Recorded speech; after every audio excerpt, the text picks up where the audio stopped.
Hi, I'm Ms. Hearn. Let's get started. In this video, we're going to simplify some expressions. The expressions contain exponential and logarithmic parts, and you're going to want to be familiar with certain properties of logarithms. First of all, the inverse properties of logs, which have to do with the fact that exponential and logarithmic functions are inverses of each other.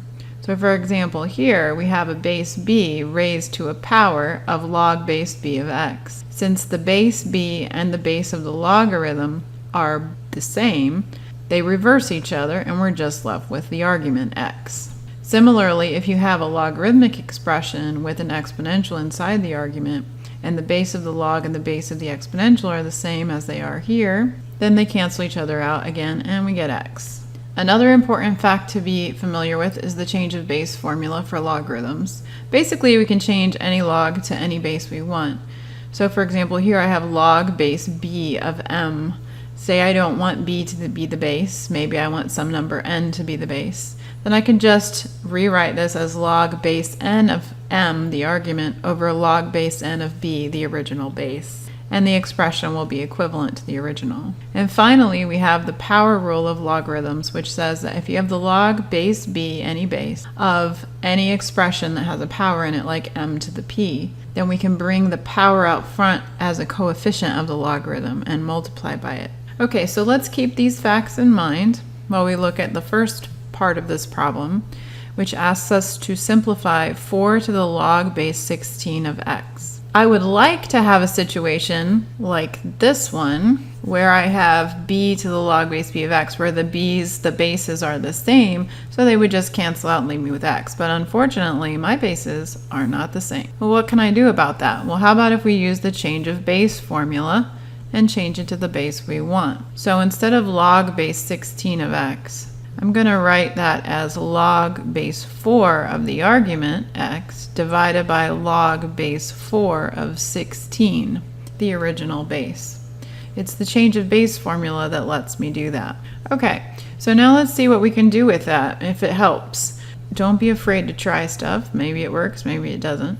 In this case, what is log base 4 of 16? Well, remember, this means the power that you raise 4 to get 16. So that would be the second power. So this is log base 4 of x over 2, the second power. Remember, this 4 is being raised to this whole power. And what I would like to do is to be able to have the 4 raised to just the log base 4 of x, so I could use my inverse properties of logarithms. So what I'm going to do is I'm going to think of this not as dividing by 2, but as taking half of log base 4 of x. And I'm going to go back and remind you of this power rule, except we're going to use it backwards. Instead of taking the power out front, we're going to move the power back inside. So 1/2 is a coefficient of the log. We can bring it in as a power. So this is 4 to the log base 4 of x to the 1/2 power. Now we have our inverse property of logs, because this base 4 is the same as this base 4. So what can we do? They cancel each other out, and we're just left with the argument x to the 1/2. Or if you prefer, you could write it in root notation, square root of x. All right, let's try another one.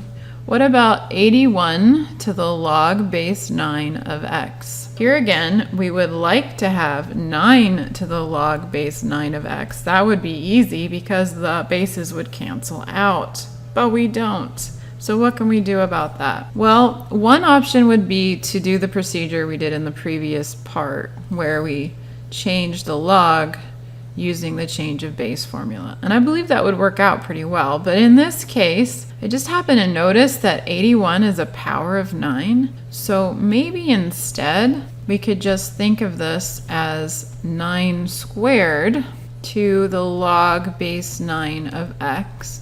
When you raise a power to a power, you multiply the exponent. So that's the same as 9 to the 2 times log base 9 of x. And again, I can't have something out front here if I'm going to use my inverse property of logarithms, but what if I brought that 2 inside? It's a coefficient. It could be brought in as a power. So we would have 9 to the log base 9 of x squared. Well, now we have the same base and it fits the pattern, and we're just going to cancel everything out except the argument, and we get x squared. And one more.